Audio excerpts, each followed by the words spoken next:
Aquela mulher salvou 300 vidas em 10 anos, a trabalhar no turno da noite. E, no entanto, ninguém naquela casa acreditava que ela pertencia à mesa de jantar deles. Durante 3 meses, a June Holland atravessou portas para as quais não tinha chave. Sorriu através de insultos disfarçados de polidez requintada e foi apagada de todas as fotografias de família, de todas as conversas, de todos os lugares que deviam ser seus. E o homem com quem se casou, o homem que controlava todos os cais de Nova Orleans, que conseguia detectar uma mentira numa sala com 30 pessoas, não via nada até a noite em que o seu voo foi cancelado. Até que ele entrou pela porta da cozinha e ouviu 3 vozes na sala de jantar. E elas não estavam a insultar a sua mulher. Estavam a planear. E até que ele compreendeu aquilo que era pior do que tudo aquilo. Durante 3 meses, ele não tinha estado cego. Tinha estado vendado. Se alguma vez já se sentiu como se não fosse suficiente num lugar onde devia pertencer, fique comigo até ao fim e deixe a sua cidade nos comentários para que eu possa ver o quão longe esta história viajou. Se a história da June a tocou de alguma forma, deixe um gosto. Isso ajuda esta história a encontrar quem precisa de a ouvir. Partilhe com alguém que conhece que ainda sorri perante coisas que nunca devia ter de carregar. E subscreva para não perder a próxima. 14 meses antes dessa noite, a June Holland estava no serviço de urgência do Hospital Geral de Tulane, às 3 da manhã, a limpar um monitor de pressão arterial com um toalhete de álcool, porque era isso que ela fazia quando não havia mais nada a fazer. Quando as portas duplas se abriram e um homem foi trazido numa maca, sem que ninguém tivesse avisado, sem ambulância, sem alerta no quadro, apenas o som das rodas e a respiração ofegante de homens que não estavam habituados a correr. Sem identificação, sem nome. 2 ferimentos de bala, um no ombro esquerdo, outro por baixo da caixa torácica direita e uma camisa branca cara estragada daquela maneira particular, como as camisas brancas caras pareciam sempre ficar estragadas. 4 homens seguiram a maca até a porta da sala 4. Depois pararam e ficaram ali, espaçados uniformemente pelo corredor e a segurança do hospital. Um homem chamado Marion, que trabalhava ali há 17 anos e que uma vez arrastou um bêbado da sala de espera com uma mão, olhou para eles uma vez, virou-se e não disse nada. A June notou isso. Ela notava tudo. Era isso que 10 anos de turnos da noite deixavam dentro de uma pessoa. Não um entorpecimento, mas uma máquina de contar que corria sem parar em algum lugar atrás dos olhos.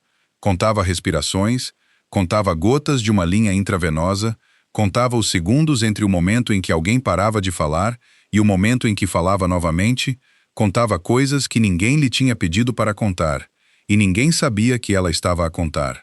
Ela puxou a cortina, cortou a camisa, olhou para os 2 ferimentos, e a máquina de contar por trás dos seus olhos respondeu antes que ela tivesse tempo de pensar, dizendo-lhe que a bala no ombro não era o problema, que a bala por baixo das costelas era a questão, e que este homem tinha cerca de 40 minutos antes que essa questão se respondesse a si mesma. Ela não perguntou como é que ele tinha sido baleado. Ela não perguntou quem ele era. Ela não perguntou por que é que 4 homens estavam no corredor como 4 pilares. Ela aproximou-se o suficiente para que ele a ouvisse sem a forçar a levantar a voz. E perguntou se ele tinha alergia a algum medicamento. Ele abriu os olhos. Olhou para ela. 6 segundos. Ela contou sem querer. E mais tarde, muito mais tarde, ela pensaria que aqueles tinham sido os 6 segundos mais longos da sua vida, embora ela não o soubesse então.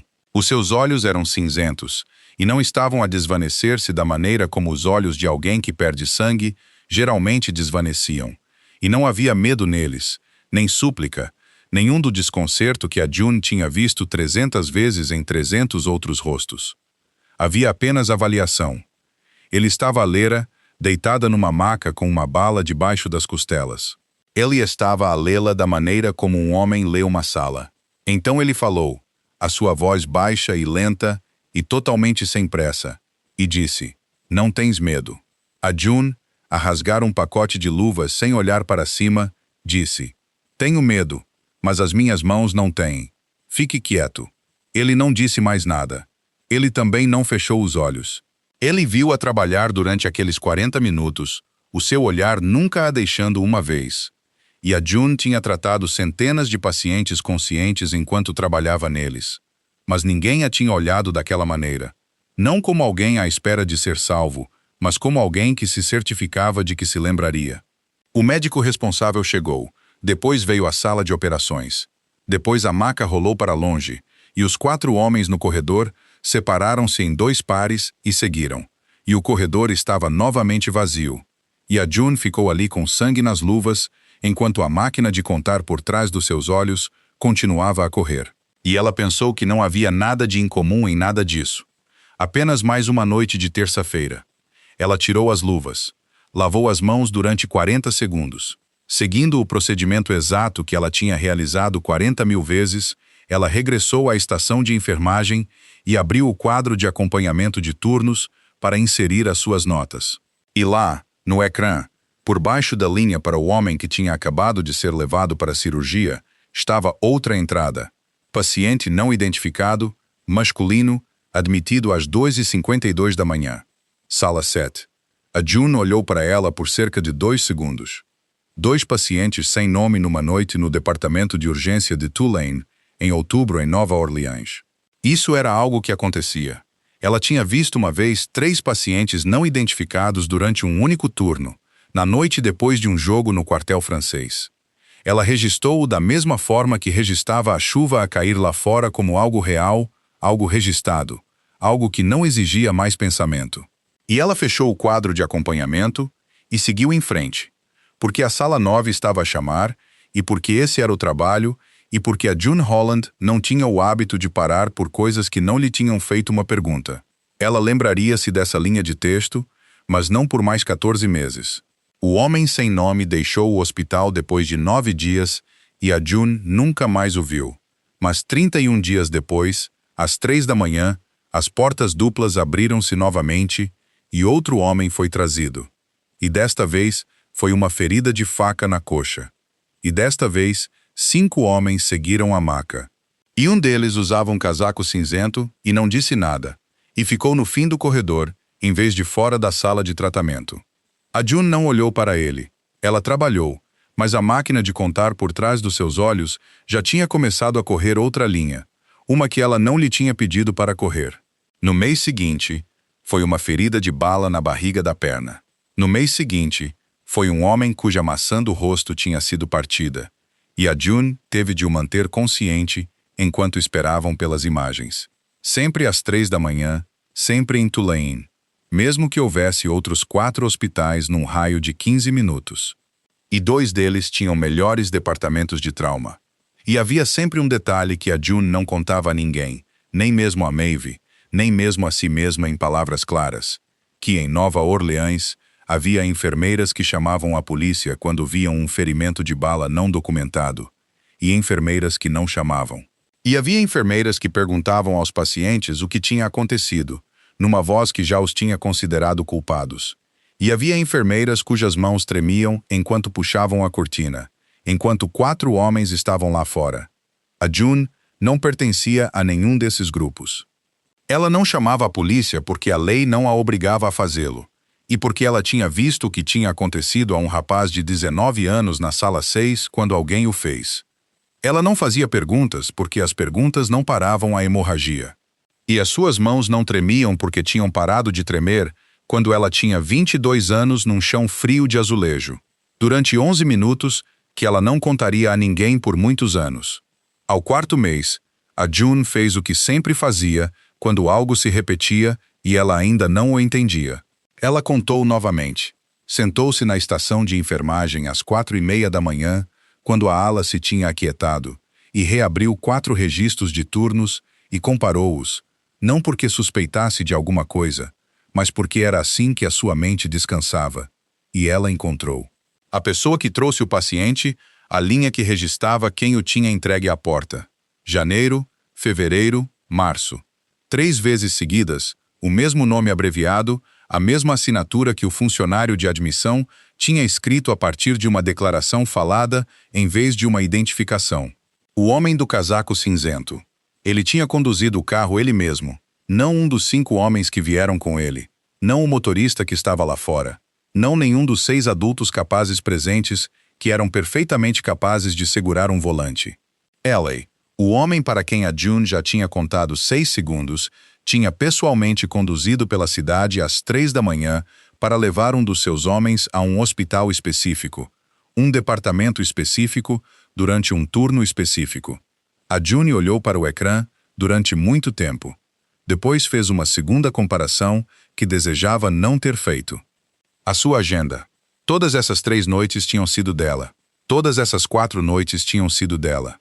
4 em 4 num departamento onde a agenda rodava uma vez a cada 4 semanas. A probabilidade de isso acontecer por acaso era um número que a June não precisava de calcular para entender. Na noite seguinte em que ele veio, a June estava a mudar os fluidos intravenosos de um homem com uma ferida de bala no ombro. E ele estava no fim do corredor, como sempre. E quando ela saiu, ela não se dirigiu à estação de enfermagem. Ela foi diretamente para ele. Parou a 1 metro de distância, ainda segurando a bolsa de fluido vazia numa mão. E disse, sem levantar a voz e sem qualquer preâmbulo: "Tem 6 homens com carta de condução lá fora." Ele olhou para ela. Ele não perguntou o que ela queria dizer. Ele não fingiu não entender. Ele não fez a coisa que a June estava à espera. A coisa que os homens sempre faziam quando eram apanhados, que era sorrir e responder a uma pergunta com outra pergunta. Ele simplesmente ficou ali e deixou as suas palavras pairarem entre eles por cerca de 3 segundos. E a June percebeu que ele não estava a decidir como mentir. Ele estava a decidir quanta verdade contar. Então ele disse, "Tu contaste tudo, não contaste?" Não era uma pergunta. E a June, que tinha passado 10 anos em lugares onde ninguém nunca tinha notado o que ela escrevia, sentiu algo dentro do seu peito mover-se 1 milímetro numa direção para a qual ela não lhe tinha dado permissão. Ela disse, "É o meu trabalho." Ele disse, "Não, é quem tu és." Então ele estendeu a mão e deu-lhe o seu nome pela primeira vez, depois de 4 meses e 4 balas e uma faca. August Fairweather. E a June Holland, ainda segurando a bolsa de fluido vazia, não lhe apertou a mão. Ela disse, "Eu já sei quem tu és." Isso não era verdade. Levaria mais 14 meses para ela entender o quão errada ela estava. A tempestade tropical chegou em setembro do ano seguinte e não foi forte o suficiente para ganhar o seu próprio nome nas notícias nacionais. Mas foi forte o suficiente para fechar a cidade e forçar a June a trabalhar 16 horas seguidas porque 2 outras enfermeiras não conseguiam chegar. Ela regressou ao seu apartamento às 10 da manhã, encharcada até a cintura. E o August estava sentado à mesa da cozinha, com um livro e 2 chávenas de café, uma delas já fria.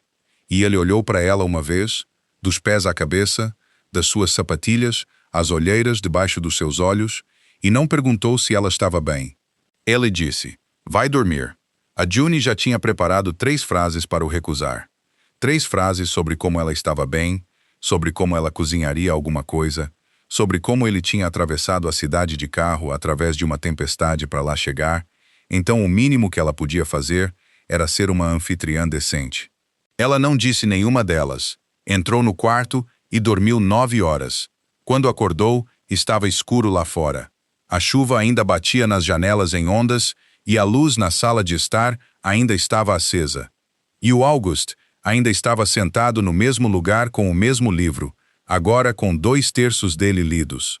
Ele não a tinha acordado para jantar. Ele não tinha limpado seu apartamento.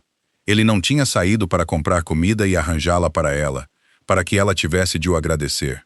Ele simplesmente tinha ficado ali. E a June ficou na porta do quarto, com a roupa amarrotada, o cabelo achatado de um lado da cabeça, e olhou para o homem que controlava todo o porto de Nova Orleans, sentado silenciosamente num apartamento de 59 metros quadrados, pertencente a uma enfermeira, durante 9 horas, sem precisar que ela fizesse nada. E ela percebeu que era a primeira vez em anos que alguém estava na sua casa sem a fazer sentir menor. Sentou-se em frente dele. Ele fechou o livro e a June, que contava a sua história a ninguém, começou a falar. Não porque ele tivesse perguntado, mas precisamente porque ele não tinha perguntado. Ela falou-lhe da sua mãe, dos últimos 14 meses, de ter deixado a faculdade de medicina aos 19 anos para voltar para casa, de ter mudado catéteres com as suas próprias mãos e contado doses com as suas próprias mãos, e de como uma pessoa podia aprender toda a medicina dentro de um quarto sem nunca obter um diploma. Então ela falou dele, do Wesley, o seu irmão mais novo, 22 anos. Ela disse que ele era a única pessoa na casa que sabia fazer café corretamente e que ele ria tão alto que os vizinhos batiam na parede, e que ela ainda guardava a fotografia do dia em que ele se formou no liceu, com o polegar levantado e um sorriso na cara como se o mundo inteiro lhe devesse algo bom. Então ela disse que o tinha perdido.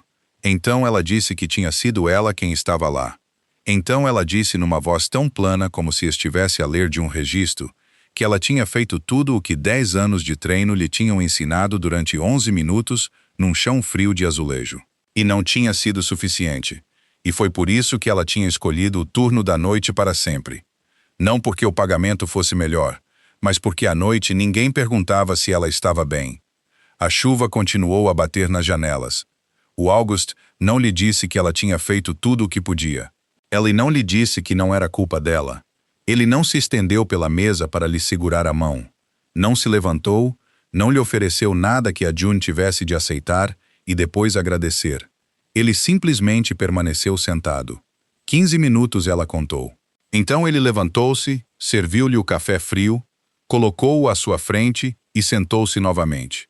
E a June Holland, que tinha salvado 300 vidas e falhado em salvar exatamente uma, bebeu aquele café frio e não chorou, e compreendeu que se casaria com aquele homem. Ela propôs-lhe casamento em abril, no estacionamento do hospital, às 4 da manhã, depois de um turno em que a June tinha perdido 2 pacientes e ele não se ajoelhou e não houve música e ninguém estava a filmar. Ela simplesmente ficou ali encostado ao carro e disse que queria estar naquela cozinha na manhã em que ela viesse para casa, em todas essas manhãs até ao fim. E a June disse, tudo bem, e foi tudo. O casamento teve lugar 7 semanas depois, e havia 200 convidados, e a June não conhecia 198 deles. Ela usou o vestido da sua mãe. O vestido estava num saco de pano no fundo do armário há 8 anos, e estava largo na cintura porque a sua mãe era 2 centímetros mais alta do que ela, e porque a sua mãe o tinha usado em 1993, quando as pessoas ainda acreditavam que tudo ia correr bem.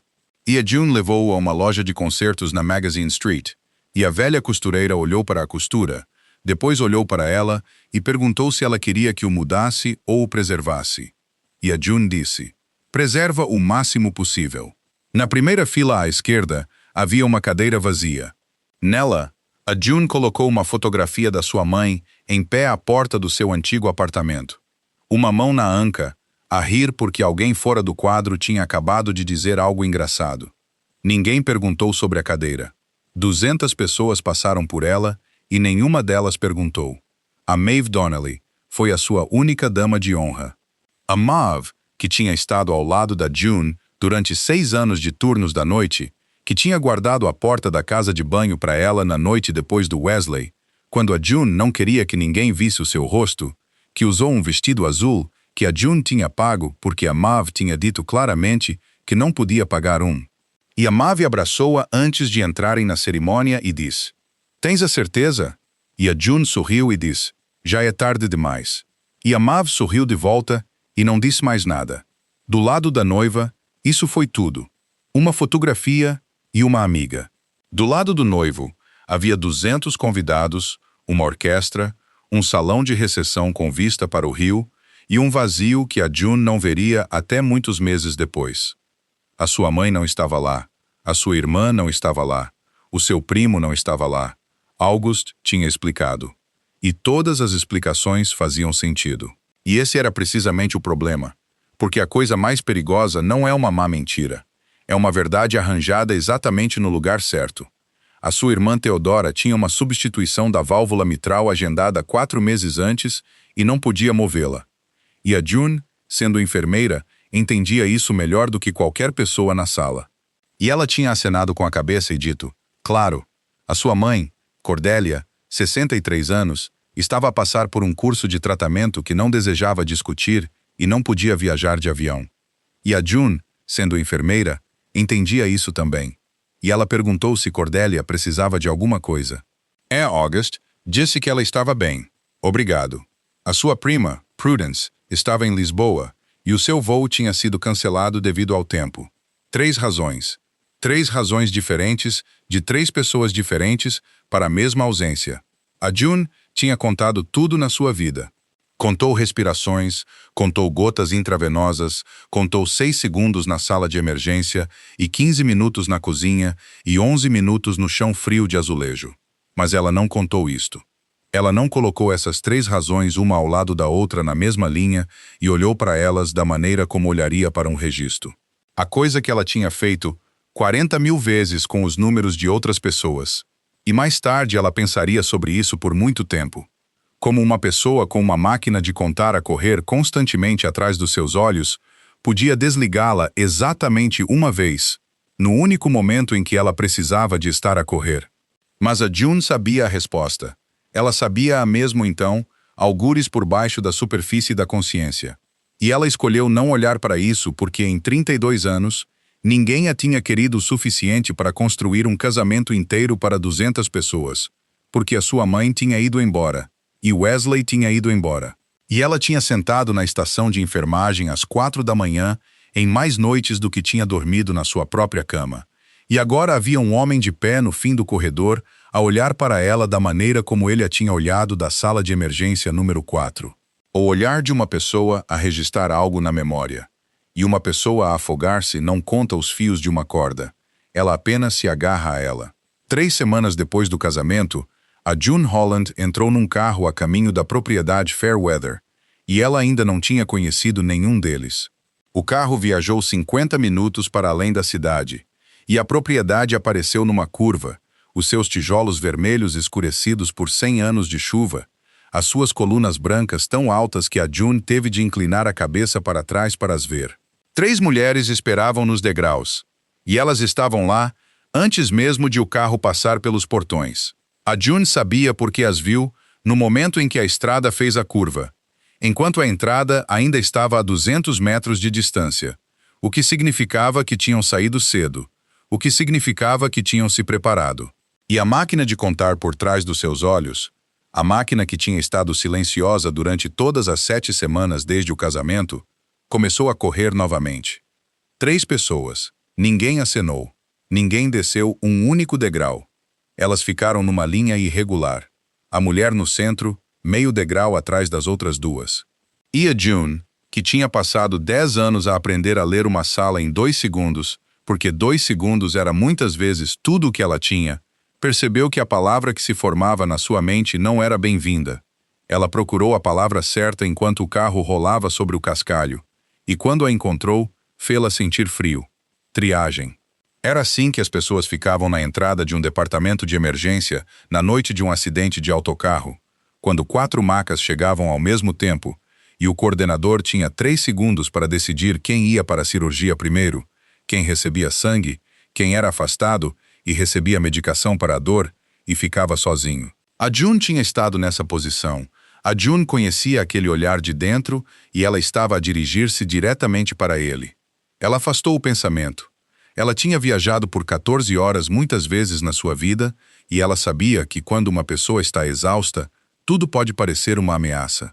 E ela tinha trabalhado no turno da noite apenas 2 noites antes, e ela estava a usar um casaco que a Maeve disse que podia ser um pouco demasiado simples, e que isso era tudo nervosismo. O August abriu a porta do carro para ela. A Cordelia Fairweather tinha 63 anos, e ela não se apressou, não porque estivesse a tentar parecer apressada, mas porque nunca precisou de se apressar na sua vida. E ela estendeu ambas as mãos e pegou em ambas as mãos da June, sem a abraçar, apenas segurando-as, e disse com uma voz perfeitamente calorosa que toda a família tinha ouvido falar muito dela. A June disse: "Espero que tenha sido bom." Cordelia disse: "Claro." E o seu sorriso chegou exatamente até onde precisava, e depois parou, sem se mover mais 1 milímetro. E a June sabia aquele ponto preciso de imobilidade, porque o tinha visto nos rostos dos médicos quando saíam de um quarto de paciente para falar com a família. A segunda mulher era Theodora, 41 anos, com o cabelo rapado e mãos de cirurgiã. dedos longos e unhas cortadas tão curtas que não havia mais nada para cortar. Ela não pegou na mão da June. Ela olhou para as mãos da June por cerca de 1 segundo. O rápido olhar profissional que a June tinha recebido milhares de vezes de médicos em Tulane. O olhar que julgava se aquelas mãos podiam fazer o trabalho. E pela primeira vez em anos, a June tornou-se consciente das rachaduras nas pontas dos seus dedos, da pele seca nas costas das suas mãos, o resultado de as lavar 40 vezes por turno durante 10 anos seguidos. Theodora disse, "Olá", e nada mais. A terceira mulher era Prudence, 29 anos, e ela não ficou parada. Ela desceu os 4 degraus e envolveu ambos os braços à volta da June, ambos a descansar firmemente o queixo no ombro da June por 1 segundo, e sussurrou-lhe ao ouvido que ela finalmente estava ali, que ela esperava por isso há tanto tempo. E a June Holland, que não tinha sido abraçada assim por ninguém desde o funeral, que tinha estado em frente de 200 estranhos, com uma fotografia da sua mãe pousada numa cadeira vazia, agarrou-se àquele abraço mais tempo do que tinha pretendido. Meio segundo, talvez 1 segundo completo. Tempo suficiente para Prudence ter de ser a única a soltar-se primeiro. Tempo suficiente para Cordelia, de pé nos degraus, ver isso. E mais tarde, muito mais tarde, quando a June soube tudo, quando se sentou noutra cozinha às 3 da manhã e juntou as peças desses 3 meses em ordem cronológica, como se fosse reconstruir um registro médico, ela entenderia que este tinha sido o momento decisivo. Não o jantar, não o código do portão, aquele único segundo nos degraus em que 3 mulheres viram exatamente o que precisavam de ver. Que esta mulher estava a morrer de fome, que ela aceitaria tudo o que lhe fosse oferecido, e que, portanto, ela podia ser deixada a morrer de fome. O jantar começou às 19, e às 19h20 o Auguste levantou-se e desculpou-se porque tinha uma chamada telefônica, e foi para a sala adjacente e a porta fechou-se atrás dele, e a June ficou sozinha com as 3 mulheres, e ela sempre se lembraria que ele não olhou para trás.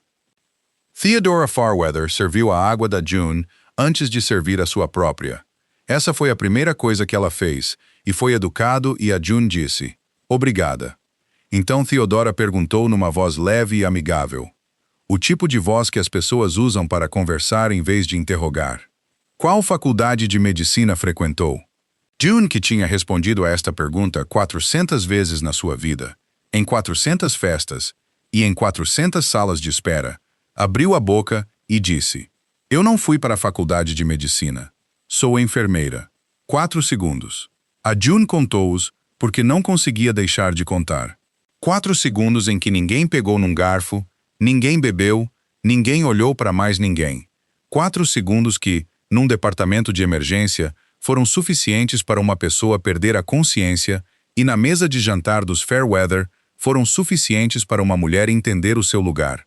Então Cordelia pousou o garfo muito gentilmente, sem fazer um único som contra o prato, e disse, "Oh", e deixou aquela palavra pairar por uma batida. Depois disse, "Então é muito prática." A pausa antes da palavra final durou exatamente o tempo suficiente para todos à mesa entenderem que ela tinha considerado e rejeitado 3 outras palavras. Prudence deu uma risada breve e depois parou. Theodora não riu. Ela simplesmente acenou lentamente, como se uma informação tivesse acabado de ser colocada na caixa certa, e disse, "Prática é o que os hospitais precisam." Então bebeu a sua água, e a June ficou sentada com a palavra prática, pousada na mesa à sua frente como um prato que ninguém pretendia limpar. Ela deveria ter sabido quem Theodora era. Na verdade, ela soubera antes de chegar porque todas as enfermeiras da Louisiana conheciam aquele nome. Theodora Fairweather, 41 anos, cirurgiã cardiovascular em Oxnard, cujo nome aparecia em 3 artigos que a June tinha lido durante os turnos da noite, que tinha substituído uma válvula a um senador do estado e a 2 pessoas que a imprensa não tinha permissão para nomear. Mas o que a June não sabia, o que lhe levaria mais 7 semanas para encaixar no seu devido lugar, era que Theodora não era apenas uma médica para os de fora. Ela era a médica desta família. Durante 5 anos, todos os exames, todos os tratamentos, todos os agendamentos pertencentes a qualquer pessoa com o nome Fairweather tinham passado pela sua secretária. Ela sabia quais os medicamentos que Cordelia tomava. Ela sabia a que Prudence tinha alergia.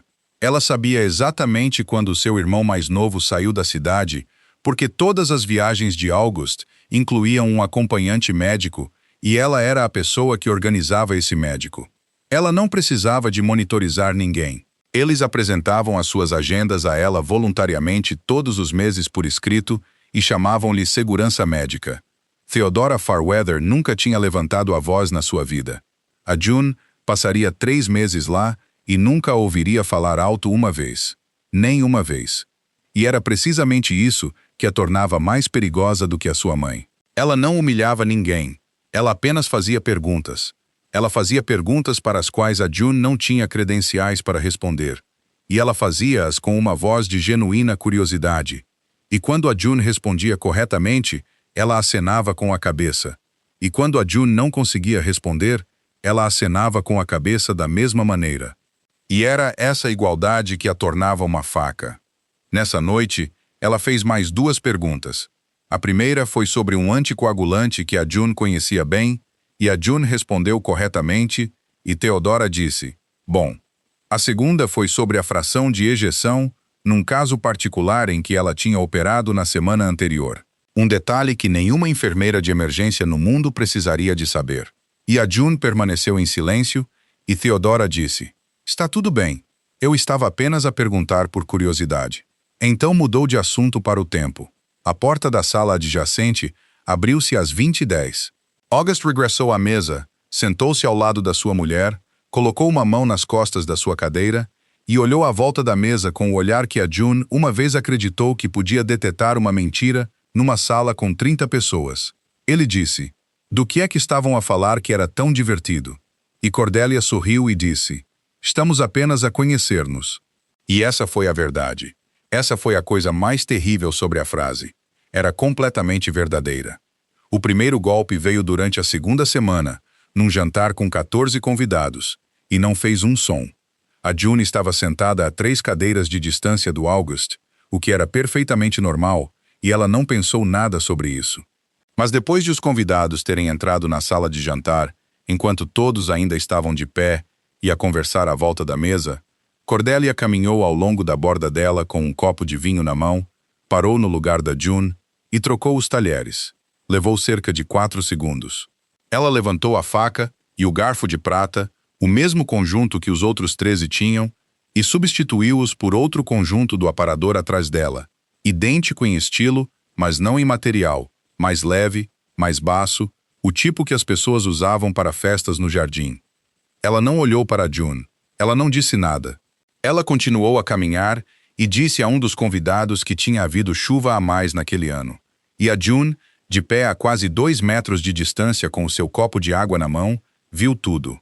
E a máquina de contar por trás dos seus olhos registrou que nenhuma das outras 13 pessoas tinha notado nada porque era demasiado pequeno. Porque não existia, a menos que já estivesses à procura dele, e porque era precisamente assim que tinha sido desenhado. Ao longo desse jantar, a June segurou um garfo que pesava 30 gramas a menos do que o de todos os outros. E ela sorriu e respondeu brevemente a perguntas sobre o seu trabalho. E quando August perguntou se ela estava bem a caminho do quarto deles, ela disse, estou bem, porque ela tinha tentado imaginar a outra frase na sua cabeça. A tua mãe mudou o meu garfo. E ela ouviu o quão insano soava quando dito em voz alta. Esse era o mecanismo. Cada golpe foi desenhado para soar insano quando recontado. A June descobriu o segundo golpe durante a 6ª semana. E ela descobriu-o não porque alguém lhe tivesse contado, mas porque ela contou. Um jardineiro chamado Elias vinha às terças-feiras. Um homem com cerca de 60 anos que trabalhava sazonalmente durante 3 meses por ano. E a June estava numa janela do 2º andar uma manhã, quando o viu conduzir o seu caminhão até ao portão, baixar a janela e introduzir 4 dígitos. O portão abriu-se. Ele passou. A June permaneceu naquela janela mais tempo do que o necessário. Depois desceu para a cozinha e perguntou a Rufus, o mordomo da casa, uma pergunta que tentou fazer soar o mais casual possível. Ela perguntou, qual é o código do portão? E Rufus Okonkwo, que vivia naquela casa há 31 anos, cujo rosto a June mais tarde entenderia ser o rosto de um homem que tinha visto demasiado, parou o que estava a fazer por uma batida exata antes de responder. Uma batida. A June apanhou-a. Depois disse: Senhora, eu não estou autorizado a fornecer o código. Terá de perguntar à senhora Cordelia. E a June disse: Obrigada. E subiu e sentou-se na beira da cama no seu próprio quarto, dentro da casa do seu próprio marido, e fez o cálculo. O jardineiro que trabalhava 3 meses por ano tinha o código. Ela, que tinha assinado um certificado de casamento 8 semanas antes, não. O terceiro golpe não foi um golpe. Foram 90 golpes. Um todos os dias durante 3 meses. E foi por isso que foi a última coisa a quebrá-la em vez da primeira. A June trabalhava no turno da noite. A June voltava para casa às 7 da manhã, ou às 8, ou às 9, se um turno se prolongasse. E todas as vezes que ela ficava do lado de fora dos portões da sua própria casa e pressionava o intercomunicador, ela ficava lá na sua farda de enfermeira, usando os sapatos que a tinham levado por 16 horas, e esperava que alguém em casa respondesse e a deixasse entrar. Alguns dias era Rufus, e ele abria o portão imediatamente, e ele nunca fazia perguntas. E a June mais tarde entenderia que a sua velocidade era a única maneira pela qual ele era permitido dizer-lhe que ele sabia. Alguns dias era o oficial de segurança, e levava 2 minutos. Alguns dias ninguém respondia durante 4 minutos. E todas as vezes que a June mencionava isso a Cordelia, todas as vezes Cordelia punha a mão no seu braço, um gesto caloroso e impecável, e dizia a mesma frase: Oh, pensei que já a tinhas. Vou falar com a segurança. A 4ª semana, a 7ª semana, a 9ª semana, a 11ª semana, a mesma frase, o mesmo toque, a mesma surpresa gentil e bem-intencionada, executada perfeitamente até ao menor detalhe. E a June ouviu-a 5 vezes antes de perceber que não era esquecimento. O esquecimento muda. Na próxima vez, o esquecimento diz: ainda não cuidaram disso. Ou, oh não. Ou, deixa-me ligar agora mesmo. Isto não mudou. Isto foi idêntico 5 vezes palavra por palavra, como uma fala que tinha sido ensaiada. E na 11ª semana, em pé do lado de fora do portão às 7 da manhã, depois de um turno em que ela tinha realizado compressões torácicas num homem de 60 anos e o mantido vivo, a June Holland finalmente viu o que tinha estado a olhar durante 3 meses sem o ver. Eles não a tinham esquecido. Eles estavam a dizer-lhe uma vez todas as manhãs, com perfeita precisão, que ela era uma convidada. O retrato de família dos Fairweather era tirado durante a 2ª semana de novembro todos os anos. E eles faziam-no há 31 anos. E contratavam um fotógrafo de um estúdio no Garden District que o pai de August tinha usado uma vez. E eles tiravam sempre a fotografia nos degraus da frente, sempre nos degraus da frente, porque era tradição. E porque naquela casa, tradição era outra palavra para punição. A June sabia da sessão fotográfica 3 semanas antes. Ela tinha mudado de turno. Ela tinha pedido uma noite de folga que não devia ter pedido. E a Maeve tinha a substituído, e a June tinha comprado um vestido azul marinho, porque a Prudence disse que azul marinho combinava com a paleta de cores desse ano. Nessa manhã, ela acordou às 6, ela, que dormia durante o dia, e ficou em frente ao espelho mais tempo do que em muitos anos. Às 9 horas, quando o fotógrafo tinha acabado de montar o equipamento, Cordelia saiu para os degraus, olhou à volta e disse a June com a voz mais gentil do mundo: Querida, ajudarias-me a segurar aquela luz? Falta-lhes um par de mãos. A June segurou a luz. Era um refletor montado num suporte de cerca de 1,5 metros de altura e não era pesado, e não precisava de ninguém para o segurar porque tinha uma base, porque esse era o propósito inteiro da base. Mas a June segurou-o. Ela ficou a cerca de 3 metros à esquerda do quadro, com o seu vestido azul marinho. Uma mão levantada para estabilizar algo que não precisava de ser estabilizado, e observou as 3 mulheres e o seu marido a arranjarem-se numa linha nos degraus e a sorrir. 40 minutos. O fotógrafo pediu a todos para mudarem de posição 7 vezes. E durante essas 7 mudanças, nenhuma vez alguém disse a frase que a June esperava ouvir durante os 40 minutos. A frase de apenas 4 palavras. Deixa-a entrar. August ficou no meio. Ele olhou para a câmara. Ele não virou a cabeça. E a June, segurando a luz, percebeu que ele achava que ela estava a ajudar. Que na mente dele, naquele momento, a sua mulher estava gentilmente a dar uma mão e que era doce, e ele iria agradecer-lhe depois.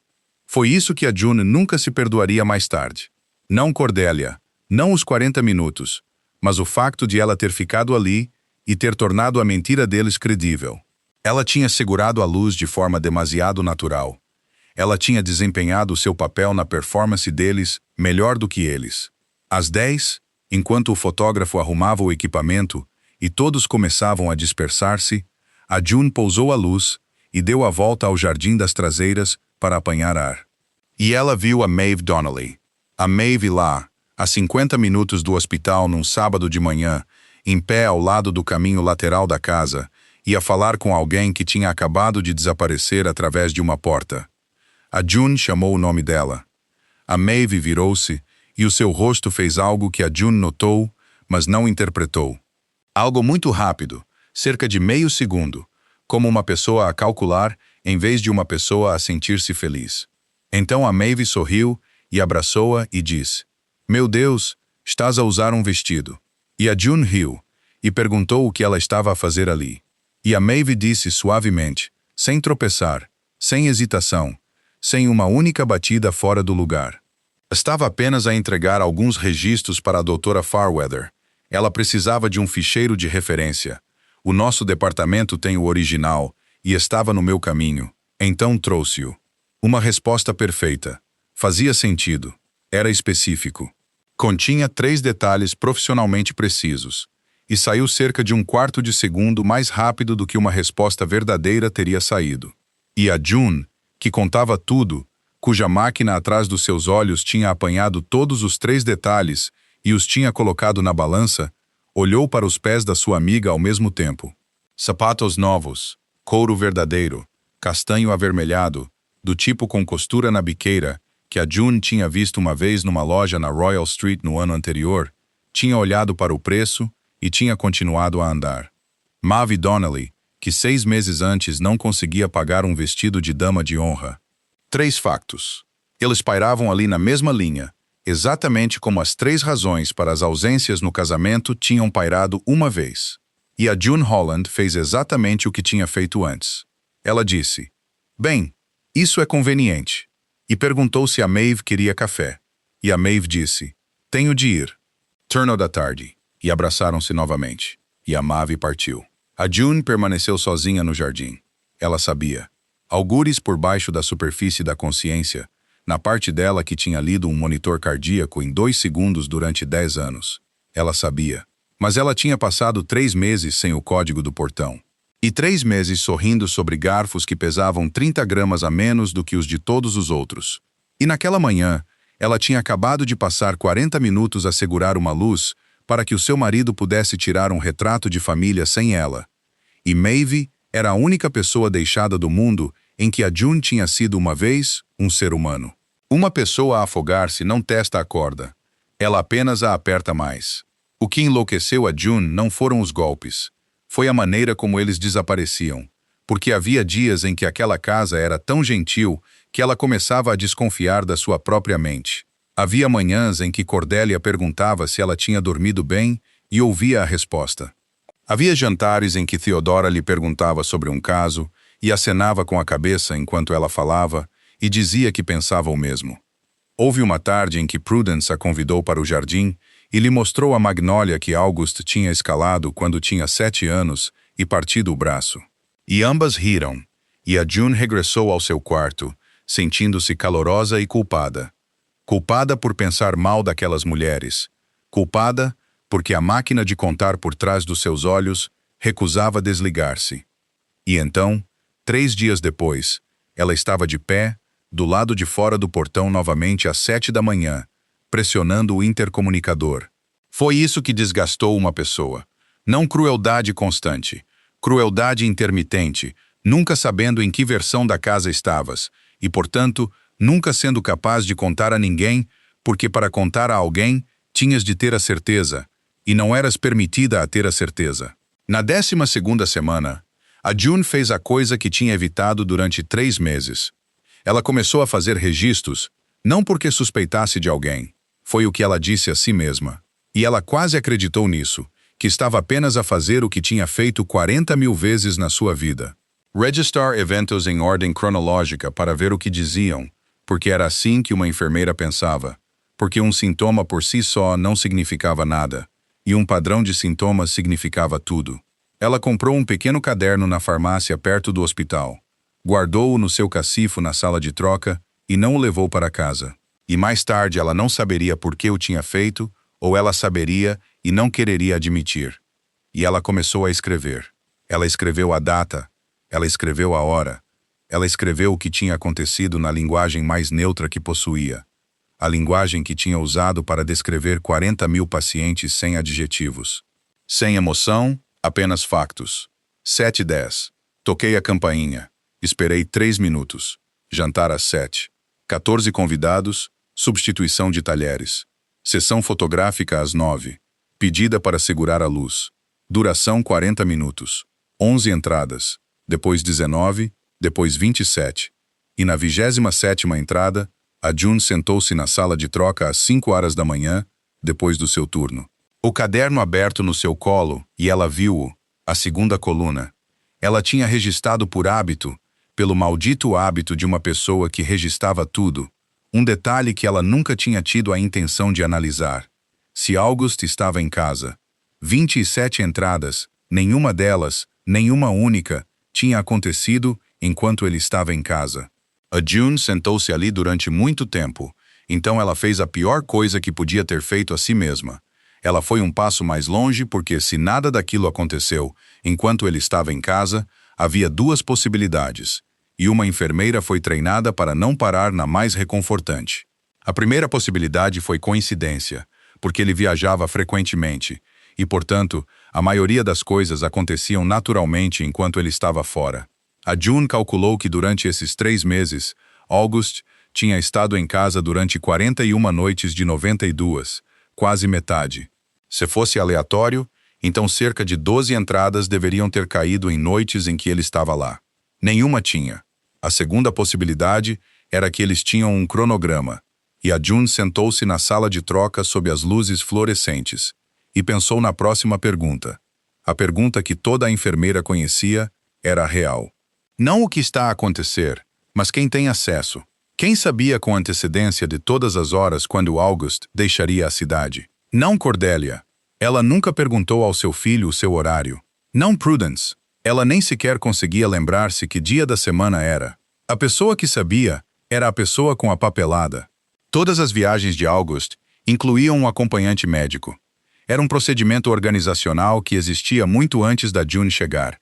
E a pessoa que organizava esse médico, que recebia o horário por escrito, que o assinava, o arquivava, sabia qual o voo que saía a que hora e regressava a que hora, e fazia isso há 5 anos, era a sua irmã. A June não escreveu o nome no caderno. Ela sentou-se ali a olhar para as 27 entradas e sentiu algo que nunca tinha sentido em 10 anos no departamento de emergência. Não medo, porque o medo era familiar para ela, mas o frio de uma pessoa que tinha acabado de ler o registro e compreendeu que isto não era um ataque cardíaco. Isto tinha estado dentro do corpo durante muito tempo porque a malícia é confusa. A malícia irrompe quando as pessoas estão zangadas, quando estão bêbadas, quando perdem o controlo. E a malícia deixa vestígios em todo lado. Isto não era confuso. Isto tinha colunas. Isto tinha datas e horas e repetição precisa até cada palavra da frase. Vou falar com a segurança. E sabia exatamente quando parar. Isto não eram 3 mulheres que a odiavam. Isto era um procedimento operado por alguém, habituado a operar procedimentos, desenhado para nunca estar presente, ao mesmo tempo que a única pessoa que podia pará-lo. A June fechou o caderno. Ela trancou o cacifo. Ela saiu para o parque de estacionamento às 5:20 da manhã e sentou-se no seu carro sem ligar o motor. E ela compreendeu que tinha acabado de provar algo que não podia provar a mais ninguém. O evento de angariação de fundos da Fairweather Foundation teve lugar numa quinta-feira à noite no Roosevelt Hotel e angariou $1,8 milhão para programas de saúde comunitária E Cordelia fez um discurso de 7 minutos sobre como prestar cuidados era a obrigação moral daqueles que tinham a sorte de ter os meios, e toda a sala aplaudiu. August não compareceu. Ele estava em Houston. A June tinha verificado o caderno dentro da sua mente antes de entrar no carro, e ela sabia. E ela foi de qualquer maneira, porque não ir exigiria uma explicação. E explicar exigiria dizê-lo em voz alta. E ela não estava pronta para o fazer. Às 9, Theodora levou-a a uma mesa, num canto da sala, onde 5 pessoas estavam de pé. E a June reconheceu 4 dos 5 rostos dos jornais médicos que ela lia durante os turnos da noite. O chefe de cardiologia em Oxnard, um professor da LSU, 2 membros do Conselho Médico do Estado. Theodora colocou uma mão nas costas da June, um gesto íntimo, quase fraterno, e disse com a voz calorosa e orgulhosa de alguém que apresenta um membro da família: "Todos, esta é a minha cunhada, ela trabalha em Tulane." Então fez uma pausa por exatamente uma batida. Então disse: "Entende?" E toda a mesa riu. Não cruelmente. Essa foi a parte que a June nunca conseguiria explicar a ninguém. Riram como as pessoas riem quando alguém acabou de fazer uma observação charmosa. Uma risada breve, educada, conhecedora. E durante esses 2 segundos e meio, a June Holland ficou entre 5 pessoas com um total combinado de cerca de 120 anos de educação médica, e compreendeu que tinha acabado de ser colocada numa balança, pesada, e devolvida, que tinha sido feito com exatamente 5 palavras, e que a pessoa que o tinha feito ainda tinha uma mão pousada nas suas costas. E a June riu com eles. Esse foi o detalhe que ela lembraria. Não a frase, nem a sua risada, mas os músculos do seu próprio rosto. Automático. Treinado durante 10 anos a ficar em frente de médicos que lhe falavam com aquela mesma voz. Levantando-se num sorriso, antes que a sua mente tivesse tempo de objetar, ela disse: "Embaixo é onde todos vêm primeiro." O chefe de cardiologia disse: isso mesmo, e deu uma palmada no ombro do professor da LSU, e a conversa passou para uma fundação de investigação em Atlanta. E a June permaneceu ali por mais 4 minutos antes de se desculpar para ir buscar água. Ela foi à casa de banho. Ela não chorou. Ela lavou as mãos durante 40 segundos de acordo com o protocolo e olhou para suas mãos rachadas sob a água corrente, e o seu telefone vibrou dentro da sua mala. 3 mensagens. A primeira dizia: "Ouvi dizer que algo aconteceu esta noite." A segunda dizia: "Estás bem?" A terceira dizia: "June, não faças uma cena. Não vale a pena." A June ficou na casa de banho do Roosevelt Hotel às 21h20 dessa noite e olhou fixamente para aquelas 3 linhas. A angariação de fundos estava a acontecer a 6 quilômetros do Hospital Tulane. A Maeve estava a trabalhar no turno da noite. Nenhuma das 5 pessoas na mesa no canto sabia quem era Maeve Donnelly. A June não tinha enviado mensagem a Maeve. Ninguém tinha enviado mensagem a Maeve. Tinha acontecido 18 minutos antes, e a máquina de contar por trás dos seus olhos, a máquina que tinha captado meio segundo de hesitação no jardim, e os sapatos de couro castanho avermelhado, e o quarto de segundo demasiado rápido na resposta perfeita sobre os registros de referência, registrou tudo, colocou-o na coluna apropriada e entregou a sua conclusão, limpa e fria como um registro. E a June Holland olhou para essa conclusão. Então respondeu: "Estou bem, obrigada." Ela não perguntou como é que a Maeve sabia. Ela guardou o telefone, regressou ao salão de baile e permaneceu ali por mais 40 minutos e agradeceu a Cordelia pelo belo discurso, e conduziu 50 minutos para casa. Ela pressionou o intercomunicador. Esperou 2 minutos. O portão abriu-se. Ninguém em casa estava acordado. A June entrou na cozinha sem acender a luz. Ficou ali um tempo na escuridão, ainda a usar aquele vestido, ainda a usar aqueles sapatos. E então, ela abriu o frigorífico. Luz branca espalhou-se pelo chão da cozinha e pelas suas pernas. Lá dentro, havia comida suficiente para uma família de 14 pessoas, arrumada em recipientes de vidro com rótulos escritos à mão. Tudo ordenado, tudo completo, tudo pertencente a alguém. A June ficou a olhar para isso. 3 minutos. Ela contou porque contava sempre. 180 segundos em pé, em frente a um frigorífico aberto numa casa para a qual ela não tinha o código de entrada. Ela não estava com fome. Ela não estava a procurar nada. Ela não pegou em nada. Então ela fechou a porta do frigorífico e a cozinha escureceu novamente e a June Holland subiu as escadas na escuridão e ela não acendeu a luz do quarto e deitou-se ao lado do lugar vazio onde o seu marido teria estado se ele tivesse estado em casa. A June Holland possuía 3 coisas neste mundo que ela correria para o fogo para recuperar. E todas as 3 estavam guardadas dentro de uma lata azul pálido que uma vez continha biscoitos dinamarqueses. O tipo de lata que todas as famílias trabalhadoras da América pareciam ter e nenhuma delas usava para biscoitos. A primeira era uma fotografia. Nela, um rapaz de 19 anos usava uma toga de graduação azul. O seu capuz inclinado porque ele nunca tinha usado nada direito na vida. Uma mão segurava o seu diploma do liceu e a outra dava um polegar para cima para a câmara. E ele estava a rir alto, a boca aberta, a cabeça ligeiramente inclinada para trás, o tipo de riso que pertencia a alguém que tinha ouvido algo engraçado pouco antes de a fotografia ser tirada e que não tinha tido tempo de o conter. A June era quem estava atrás da câmara. Ela estava a cerca de 3 metros de distância e tinha acabado de lhe dizer que ele parecia um poste de iluminação numa toga de graduação e era por isso que ele estava a rir. O nome dele era Wesley Holland, o rapaz que uma vez encheu o seu mundo de riso, agora congelado para sempre aos 19 anos. Ela tinha mantido essa memória segura durante 10 anos, um lembrete da única vida que ela não conseguiu salvar naquele chão frio de azulejo. A segunda era uma pulseira de plástico de hospital, branca e amarelada pelo tempo, impressa com o nome Deborah Maureen Holland, um número de identificação e uma data em 2013. Uma enfermeira tinha-a cortado do pulso da sua mãe e estava prestes a deitá-la fora quando a June estendeu a mão e disse: "Posso ter isso?" A terceira, e a que a June escolheria se fosse forçada a escolher apenas uma, era um caderno encadernado em couro, liso em todos os 4 cantos. A sua mãe tinha sido enfermeira, 31 anos no Charity Hospital e depois em Tulane. E ela tinha mantido esse caderno desde 1988. E dentro dele estava a sua caligrafia, pequena e densamente inclinada, registrando as coisas que nenhuma escola alguma vez ensinou, como falar com uma família às 3 da manhã, como segurar a mão de um homem assustado sem o fazer sentir vergonha, como remover uma agulha de uma criança.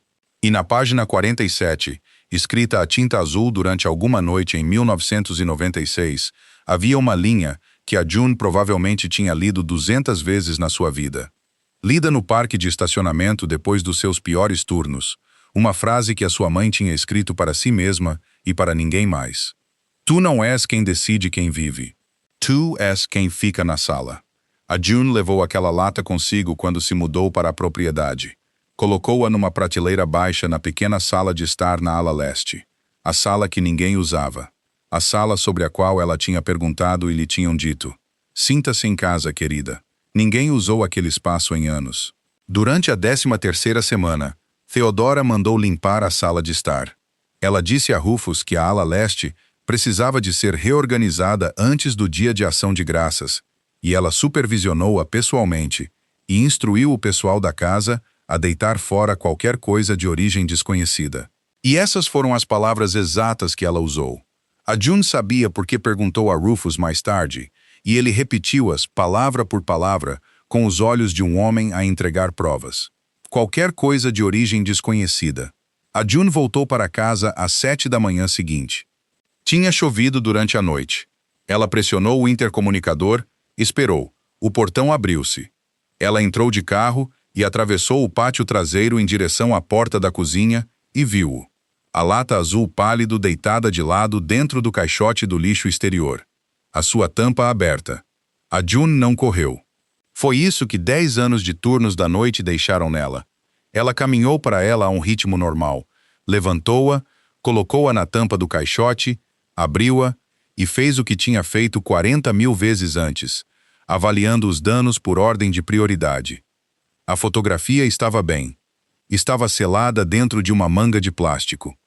Wesley ainda estava a rir, ainda a dar um polegar para cima, ainda com 19 anos, intocado. A pulseira estava bem. O plástico não tinha medo de água. O caderno não. Tinha estado à chuva das 9 da noite anterior até às 7 da manhã seguinte, 10 horas. E o papel tinha inchado quase para o dobro do seu tamanho, e a capa de couro tinha enrolado. E quando a June o abriu, a tinta azul na página 47 tinha sangrado numa lavagem pálida, estendendo-se de uma ponta à outra, e a caligrafia da sua mãe, pequena e densamente inclinada. 31 anos dela, tinha se tornado uma nuvem. A June ficou ali durante muito tempo. Então sentou-se nos degraus traseiros com o caderno molhado no colo. E ela não chorou. Ela não tinha chorado durante aqueles 11 minutos no chão frio de azulejo. E ela não choraria agora. Não porque fosse forte, mas porque aquele mecanismo tinha quebrado há muito tempo, e ninguém o tinha reparado. O que ela sentiu foi pior. Foi uma compreensão calma e perfeitamente clara. O tipo de compreensão que uma enfermeira tem quando olha para um monitor e sabe que aquele ritmo não vai voltar. Uma fotografia podia ser tirada novamente. Uma pulseira podia ter pertencido a qualquer pessoa. Mas a caligrafia de alguém que tinha ido embora não tinha cópia. Não havia original guardado em mais nenhum lugar. Não havia ninguém no mundo que pudesse formar aquelas letras daquela maneira exata. Tinha existido num só lugar durante 31 anos. E agora já não existia. E tinha levado 10 horas. E a pessoa que o tinha feito nem sequer entendia o que tinha feito. Às 4 da manhã, 9 dias depois, a June ainda estava sentada nesses degraus depois do seu turno, segurando o caderno, agora seco e torto. Nas suas mãos, ela já não conseguia ler nada. Ela virava as páginas uma a uma e olhava para as nuvens azuis pálido, e então fez a única coisa que ainda sabia fazer. Contou as suas próprias respirações. 1, 2, 3. A pergunta que qualquer um faria, e a pergunta que a June faria a si mesma por muitos anos depois. Por que é que ela não falou? O seu marido controlava todo o porto de Nova Orleans. Ele podia ter acabado com tudo com uma única frase ao pequeno almoço. Ela tinha um caderno contendo 27 entradas limpas com datas, horas e uma coluna de comparação. O tipo de prova que um advogado lhe teria beijado a testa por produzir. Tudo o que ela tinha de fazer era abrir a boca. Mas a June Holland tinha aprendido uma lição quando tinha 19 anos. E essa lição estava mais profunda do que a razão, mais profunda até do que o caderno. Foi nesse ano que a sua mãe adoeceu. E a June deixou a faculdade de medicina. E o seu pai, que tinha partido quando ela tinha 6 anos, voltou exatamente uma vez. Sentou-se na cozinha durante 40 minutos. Disse que tinha uma nova família em Baton Rouge, 2 filhos, um emprego. E não podia fazê-lo. E a June, 19 anos, fê-lo escolher. Ela disse as palavras em voz alta, claramente, sem chorar. Escolhe, pai. E ele escolheu. Levantou-se, saiu pela porta e nunca mais voltou. E a lição não foi que o seu pai era um homem mau. A lição foi esta: quando obrigas alguém a escolher entre o que tinha antes e o que acabou de encontrar, eles escolherão sempre o que veio antes, e não perderás essa pessoa. Perderás a ilusão de que alguma vez a tiveste. Era isso que a June temia. Não que August não a acreditasse, que ele o fizesse, que ele se levantasse da mesa de jantar e fosse para a sala adjacente e fizesse o que um homem como ele fazia. E depois, 3 meses depois, ou 3 anos depois, ele olharia para ela numa manhã e haveria um cálculo nos seus olhos. O cálculo que todos os homens faziam de que ele tinha trocado a sua mãe e a sua irmã e toda aquela casa por esta mulher e se ela tinha valido a pena. E a June não queria existir dentro de um cálculo. Ela preferia sorrir durante 3 meses a tornar-se um número na mente do homem que amava. Por isso, permaneceu em silêncio e disse a si mesma que o estava a proteger e levar-lhe-ia muito tempo numa cozinha às 3 da manhã para admitir que esta era uma mentira gentil que ela tinha contado a si mesma. Mas a June não ficou parada. As pessoas não permanecem em silêncio ao deixarem de pensar. Elas permanecem em silêncio ao moverem os seus pensamentos para outro lugar. E 3 noites depois do que aconteceu ao caderno, na estação de enfermagem às 3:10 da manhã, a June fez algo que disse a si mesma ser inofensivo. Ela reabriu os registros daquela noite na sala 4. Ela queria olhar para isso novamente. A primeira noite, a noite dos 6 segundos, ela queria olhar mais uma vez para a coisa em que tinha acreditado. A maneira como as pessoas olham para uma fotografia antiga para se lembrarem que já foram felizes. Ela procurou a data. Ela abriu o registro do turno daquela noite, o registro que ela tinha fechado 14 meses antes, depois de o notar da maneira como se nota o tempo, e a segunda linha ainda estava lá. Paciente não identificado, masculino, admitido às 2h52 da manhã, sala 7. E a June, que tinha acesso legal aos registros do seu próprio departamento, que estava a rever a documentação do seu próprio turno, rolou para baixo. Resultado, falecido. Às 4h17 da manhã, a June sentou-se muito quieta. Ela tinha estado lá. Ela tinha estado a 18 metros da sala 7, dentro da sala 4 com ambas as mãos dentro do peito de outro homem, e alguém tinha morrido a 18 metros dela, e ela nem sequer sabia que esse era o trabalho. Aconteceu. Isso não foi o que a fez sentir frio. O que a fez sentir frio veio 3 minutos depois, quando fez o que a máquina de contar por trás dos seus olhos lhe disse para fazer e verificou quem mais tinha estado no departamento naquela noite. Não o registro médico. Ela não era permitida a ver isso. O registro de visitantes, um livro de papel mantido na recepção desde 1990, onde todas as pessoas que não eram membros da equipa do departamento tinham de assinar o seu nome, hora de chegada, hora de partida e razão para entrar. A segurança guardava-o. Qualquer pessoa podia olhar para ele. Não era um registro médico. Era um livro. A June desceu e disse a Marion que precisava de verificar algo de uma noite antiga. E Marion, que trabalhava ali há 17 anos e tinha olhado para o lado enquanto 4 homens estavam ao longo do corredor, tirou a caixa de arrumação para ela sem fazer uma pergunta. A June virou-se para a data. Ela seguiu as entradas pela página abaixo. 2h40 da manhã, e lá estava, escrito à mão e arrumado, letras inclinadas sem a menor hesitação. Um nome. Theodora Fairweather. A coluna de razão estava em branco. A coluna de hora de partida estava em branco. A June olhou para aquele nome sob as luzes fluorescentes da recepção, às 3h20 da manhã, e ela juntou os números lentamente, da maneira como uma pessoa monta um registro, uma cirurgiã cardiovascular num hospital que não era o dela, no departamento de emergência, não cardiologia. Às 2h40 da manhã, 12 minutos antes de o segundo paciente não identificado ser trazido para a sala 7, 48 minutos antes de o seu irmão ser trazido para a sala 4, e nenhum dos seus pacientes estava dentro daquele edifício. A June fechou o livro.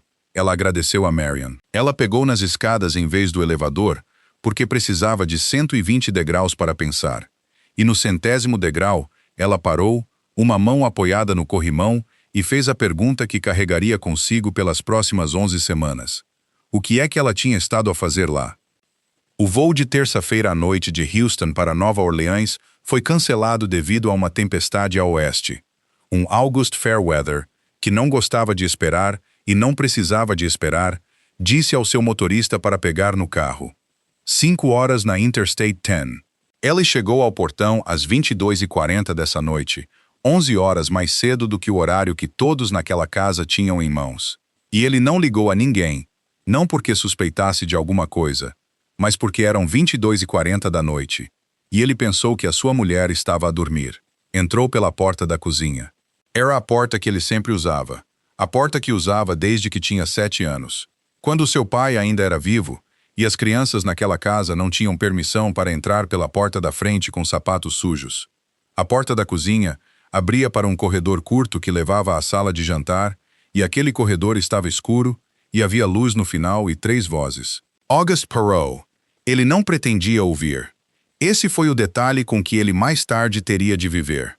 Que ele parou apenas porque ouviu o nome da sua mulher, e porque estava cansado, e porque durante o primeiro meio segundo, ele ainda acreditava que era uma conversa normal. A voz de Theodora, uniforme e baixa, a voz que ela usava ao ler resultados de testes. Ela estava a falar sobre a agenda de trabalho da June. Ela estava a dizer que a rapariga mudaria para o turno do dia durante 2 semanas no próximo mês. Por isso, eles não deviam fazer nada durante esse período. Deviam esperar até que ela regressasse aos turnos da noite e depois decidir. A voz de Prudence, mais baixa, fez uma pergunta que August não conseguiu distinguir. Theodora respondeu. Porque quando as pessoas estão exaustas, Elas não procuram advogados. Elas simplesmente vão embora. E August Fairweather, parado no corredor escuro da casa que o seu bisavô construiu, não entendeu. Essa foi a parte estranha. Ele era um homem que podia sentar-se a uma mesa de negociação com 11 pessoas e saber exatamente quem estava a esconder o quê. Um homem que tinha sobrevivido 40 anos a ler o que não estava a ser dito.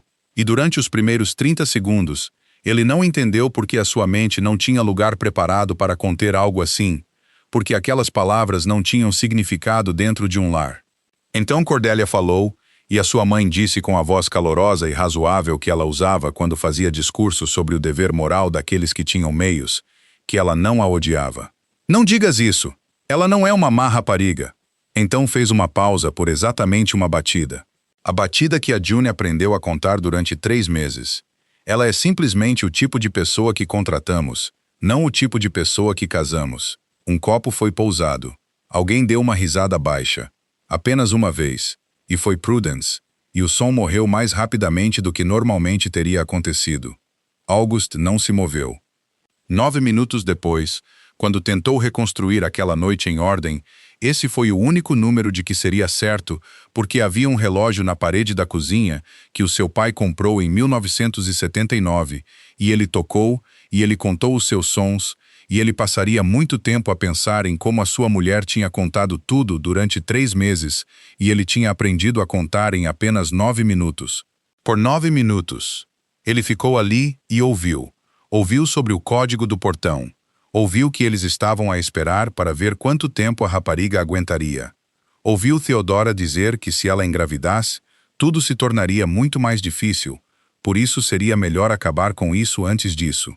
Ouviu a sua mãe dizer que o seu filho não era um tolo. Ela estava simplesmente a passar por uma fase, e todos os homens desta família tinham uma fase, e o seu pai também tinha passado por uma. E, eventualmente, as coisas arranjaram-se. E ele ouviu outra coisa, algo que ele não entenderia até 3 dias depois, quando Theodora disse muito rapidamente, quase de passagem, que a outra mulher não diria mais nada.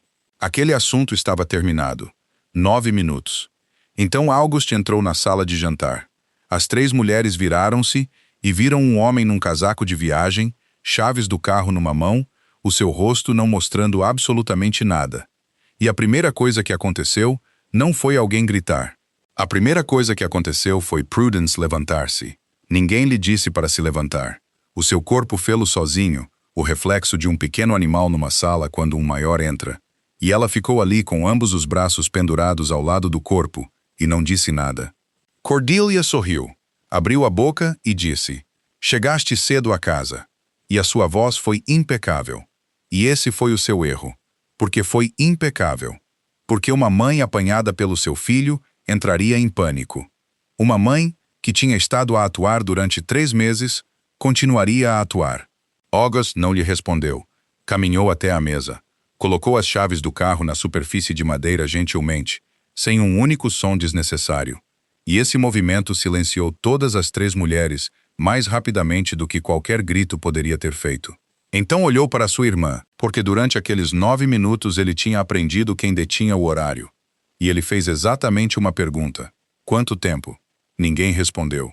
Cordelia começou a dizer, "Tu me sondestos." E August não a olhou, não virou a cabeça, não levantou a mão, e ela calou-se. O relógio na parede da cozinha tocou 1 vez, 2 vezes, 3 vezes. Então ele falou, e a sua voz não foi mais alta do que antes. E foi precisamente isso que fez Theodora Fairweather, que tinha segurado um bisturi durante 22.000 horas sem que a sua mão tremesse, olhar para a mesa. Estou a perguntar novamente, quanto tempo? A resposta não veio de Theodora, veio de Prudence. E veio porque Prudence Vance tinha 29 anos, estava de pé há 2 minutos e o seu corpo não aguentava mais. Ela diz, 3 meses desde o dia em que ela chegou. Cordelia disse o seu nome uma vez, agudo como uma bofetada. Prudence. E Prudence disse, não, tia Cordelia, eu não vou mais fazer isto. E ela deixou-se cair pesadamente na sua cadeira e começou a falar. E uma vez que começou, não conseguiu parar. E durante os próximos 40 minutos, de pé na sua própria sala de jantar, August Fairweather ouviu a versão completa dos 3 meses anteriores, e ouviu-a, em ordem cronológica, com datas e horas a corresponder, quase perfeitamente, a um caderno trancado dentro de um cacifo de uma sala de troca no departamento de emergência de Tulane. Um caderno cuja existência ele nunca tinha conhecido. Mas a coisa que o fez estender a mão e apoiar uma mão nas costas de uma cadeira, um gesto que ninguém na sua vida alguma vez o tinha visto fazer, veio aos 22 minutos. Porque durante aqueles 9 minutos na escuridão, August tinha acreditado que entendia toda a estrutura. Ele tinha pensado que Prudence era a boca. Ela era jovem. Ela tinha se ligado a June. Ela era a única pessoa em quem June confiava. E dentro da sua mente, tudo se encaixava com precisão limpa e implacável. Não se encaixava. Prudence disse: "Eu nunca lhes contei nada." Ela contou-me sobre o seu irmão uma vez num restaurante na Magazine Street durante o primeiro mês, e eu voltei para casa e não contei a ninguém. Nem uma palavra, juro. Theodora diz: "Prudence, já chega." E Prudence diz: "Não é suficiente." E virou-se para August e disse o nome Maeve Donnelly. A sala inteira ficou quieta, e August, que controlava o porto de Nova Orleans, que não tinha reconhecido o que a sua mãe estava a fazer dentro da sua própria sala de jantar durante 92 dias, perguntou numa voz muito baixa: "Quem?" Prudence disse: "A sua melhor amiga, a enfermeira, a sua dama de honra." Então ela contou-lhe o resto, e contou-o rapidamente, da maneira como uma pessoa vomita. Theodora tinha abordado Maeve durante a primeira semana, não a 8ª semana, não depois de tudo ter escalado, mas a primeira semana antes do primeiro jantar, antes mesmo de a June ter segurado um garfo 30 gramas mais leve do que os outros. Ela não a ameaçou. Ela não precisou. Ela convidou Maeve Donnelly para um café e colocou na mesa um número que tinha pesquisado com antecedência. $190 mil. A dívida da faculdade de enfermagem que Maeve estava a pagar há 8 anos e ainda tinha 14 anos para pagar. A dívida que a tinha impedido de pagar um vestido de dama de honra, a dívida que todas as enfermeiras na América carregavam nas suas costas como um peso que mais ninguém podia ver. E Theodora disse que podia fazê-la desaparecer, não para magoar ninguém. Ela disse que só queria entender a rapariga. Ela disse que a família precisava de saber a quem estavam a dar as boas-vindas. "Entendes? Tu és a amiga dela. Queres o melhor para ela, não queres?" Essas foram as palavras que ela usou. Queres o melhor para ela, não queres? E Maeve Donnelly, 30 anos, a trabalhar turnos da noite de 12 horas, que nunca na vida teve alguém a colocar algo tão grande numa mesa à sua frente, disse que sim. Então ela contou-lhes sobre a mãe da June, contou-lhes sobre Wesley, incluindo aquela noite, incluindo os 11 minutos, incluindo os detalhes que a June tinha dito em voz alta apenas uma vez na sua vida e tinha contado apenas a ela. Ela enviou-lhes o horário de trabalho da June todos os meses. Ela relatou cada incidente no hospital, quem elogiava a June, quem não elogiava, o quão exausta a June estava, se a June estava perto de quebrar. Ela veio à propriedade numa manhã de sábado em novembro para entregar uma cópia impressa de algo que a doutora queria examinar com os seus próprios olhos, e ela usava os sapatos de couro castanho avermelhado comprados na Royal Street. E quando a sua amiga chamou o seu nome no jardim, o seu rosto fez um cálculo em meio segundo e produziu uma resposta perfeita, 1/4 de segundo mais rápida que a verdade. E na noite de quinta-feira no Roosevelt Hotel, 18 minutos depois de 5 médicos rirem numa mesa no canto, Maeve Donnelly enviou uma mensagem a June, dizendo-lhe para não fazer uma cena, que não valia a pena porque Theodora a tinha ligado primeiro, para garantir que o salva-vidas ainda estava exatamente no lugar certo. A June tinha visto tudo isso. Essa foi a parte mais cruel, e a única pessoa naquela sala de jantar que entendeu isso foi August, porque ele também tinha visto tudo e tinha falhado em ver. Ela tinha apanhado meio segundo de hesitação. Ela tinha notado os sapatos. Ela tinha contado o 1/4 de segundo na resposta. A máquina atrás dos seus olhos tinha percorrido todos os detalhes, colocado tudo na coluna correta e entregado a sua conclusão, limpa e fria como um registro, e a June Holland tinha olhado diretamente para essa conclusão na casa de banho do Roosevelt Hotel e respondido: "Estou bem, obrigada." porque ela estava a afogar-se. Porque ela tinha passado 3 meses sem o código do portão e tinha segurado uma luz durante 40 minutos, e tinha sentado nos degraus traseiros às 4 da manhã, com um caderno cuja tinta se tinha dissolvido em nuvens, porque Maeve era a última coisa que restava do mundo em que a June tinha sido uma vez um ser humano e uma pessoa a afogar-se, não testa a corda. E August finalmente entendeu. Tarde demais. 3 meses tarde demais. Porque Prudence tinha baixado o rosto ao jantar, quando a sua mãe fez aquela observação sobre pessoas da família que tinham experiência com tais coisas. Ela não baixou o rosto porque se sentiu culpada. Ela baixou-o porque sabia quem lhes tinha contado e estava com medo. Rufus Okonkwo estava de pé na porta do corredor e estava ali há quem sabe quanto tempo. Ninguém o tinha visto entrar. Essa era a habilidade de um homem que tinha sobrevivido 31 anos naquela casa, ao tornar-se invisível no momento exato e a aparecer no momento exato. E agora ele estava a aparecer e na sua mão segurava uma folha de papel dobrada em quartos. Ele disse: "Senhor, se me permite." Cordelia disse: "Rufus, agora não é a hora." E Rufus não a olhou. 31 anos. E foi a primeira vez na sua vida que ele não a olhou quando ela disse o seu nome. Caminhou até a mesa e colocou o papel em frente de August e disse: "Enviei 3 mensagens." August abriu-o. Eram capturas de ecrã impressas na velha impressora no escritório do mordomo. 3 mensagens. 3 datas enviadas pelo sistema de comunicação interna da propriedade. A primeira, datada de 14 de setembro. "Senhor, creio que deveria saber que sua esposa não está a ser tratada devidamente nesta casa." A segunda, datada de 23 de outubro. "Senhor, isto não para. Hoje, sua esposa ficou parada em frente ao portão durante 4 minutos." A terceira, datada de 11 de novembro. "Senhor, creio que algo que pertence à sua esposa foi deitado fora. Não me atrevi a agir sem permissão. Por favor, ligue-me de volta." Agosto olhou para as 3 datas. 14 de setembro. Foi a noite do jantar com 14 convidados e a prataria. 23 de outubro. Foi a semana em que a sua esposa apertou o intercomunicador durante 5 manhãs consecutivas. 11 de novembro. Foi o dia da fotografia de família. E ele não recebeu nenhuma delas. "Rufus", disse ele, "eu não recebi estas." "Eu sei", respondeu Rufus. E explicou, com a voz firme de um homem de 58 anos que tinha ensaiado aquela frase na sua mente durante 3 meses, que o protocolo de segurança da organização não permitia que ninguém dentro da propriedade contactasse Agosto diretamente enquanto ele estivesse a viajar. Não porque alguém o tivesse proibido, mas porque o próprio Agosto tinha estabelecido a regra. Há 5 anos, após o incidente no cais número 7, após um dos seus homens ter morrido porque uma mensagem tinha sido lida por alguém que nunca deveria ter visto, ele ordenou que toda a comunicação que saísse de casa passasse por um intermediário controlado, uma pessoa que a filtrava, um funil, para que nada pudesse sair sem ser escrutinado. Lembrou-se dessa reunião, lembrou-se de si mesmo a dizer aquelas palavras, e lembrou-se de quem se tinha oferecido para assumir a responsabilidade de as implementar no dia seguinte, de forma tão razoável que ninguém objetou.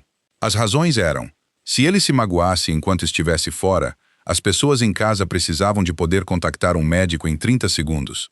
E a única pessoa que sabia qual médico chamar, quem estava de serviço e onde todos estavam, era sua irmã. Necessidade médica de emergência. Essa era a frase que ela tinha usado há 5 anos. E essa era a frase escrita no protocolo. E em 5 anos, nenhuma pessoa na organização tinha questionado, porque salvava vidas. Porque tinha realmente salvado vidas 2 vezes. As 3 mensagens de Rufus tinham chegado a esse canal e tinham parado ali. Agosto Fairweather ficou na sua sala de jantar e olhou para aquelas 3 linhas e compreendeu a coisa que carregaria para o resto da sua vida. Ele não tinha sido cego. Isso teria sido muito mais fácil. Um cego não tinha culpa. Um cego era digno de pena. Cego podia ser perdoado, dizendo que simplesmente não tinha visto. Ele não tinha sido cego. Ele tinha sido vendado. E ele tinha tecido essa venda com as suas próprias mãos, há 5 anos, numa sala no porto, com os melhores fios que possuía, com as melhores intenções que tinha para proteger as pessoas que amava. Ele tinha construído um sistema perfeito para que nada pudesse sair sem ser escrutinado, e tinha colocado o escrutínio nas mãos de uma pessoa. E durante 3 meses, essa pessoa esteve entre ele e a sua esposa.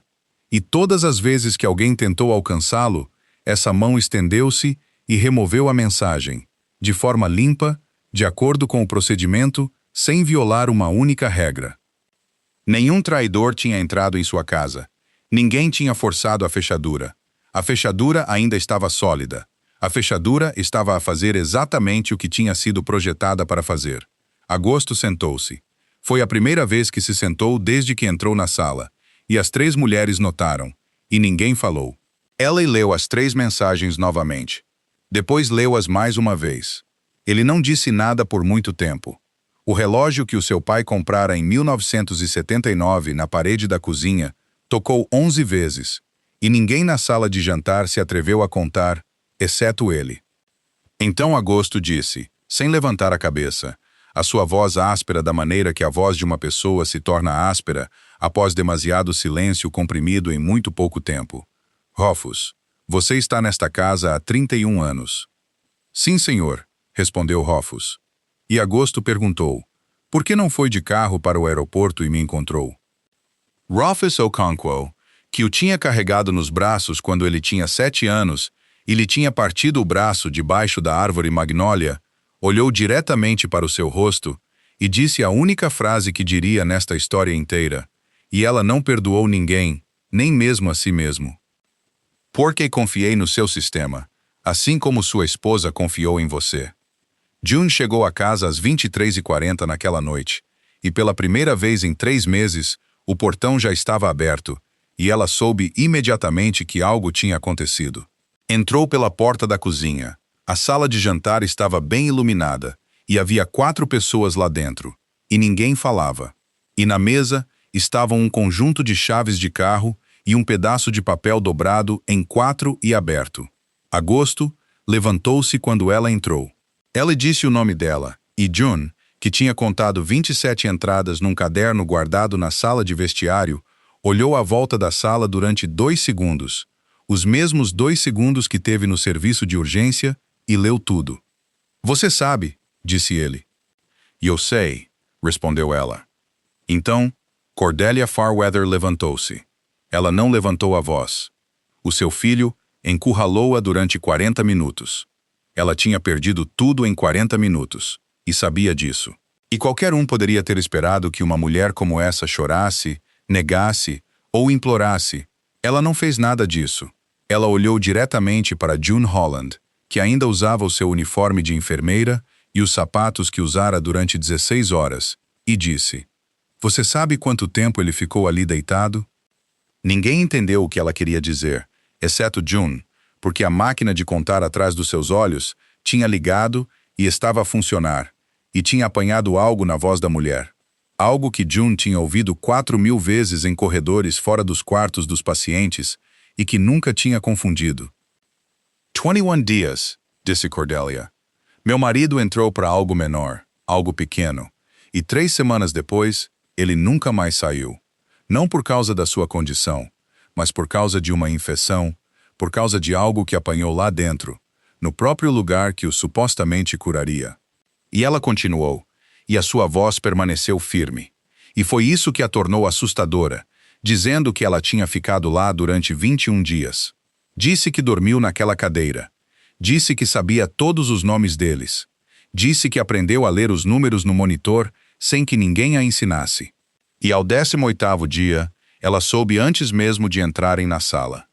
Então ela contou-lhes sobre aquela noite, 3 da manhã. No 21º dia, ela ficou no corredor e agarrou a manga de uma enfermeira noturna, uma jovem, e perguntou se podiam chamar o médico de serviço mais uma vez, apenas mais uma vez. E essa enfermeira olhou para ela e disse, Senhora, já não há mais nada a ser feito agora. Deve ir para casa descansar.